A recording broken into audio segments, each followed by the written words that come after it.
Need to uninstall an app on Windows 11? In this tutorial, I'll show you the easiest way to remove any app, using Office 365 as an example. Let's get started. First, press Windows +I on your keyboard to open the Settings menu. Then, click on Apps in the left-hand panel. Next, select Installed Apps.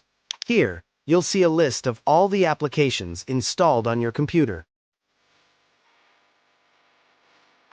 Once you find Microsoft Office 365, click the three-dot menu next to it and select Uninstall.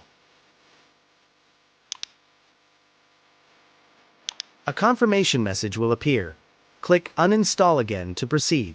Windows will now remove the app.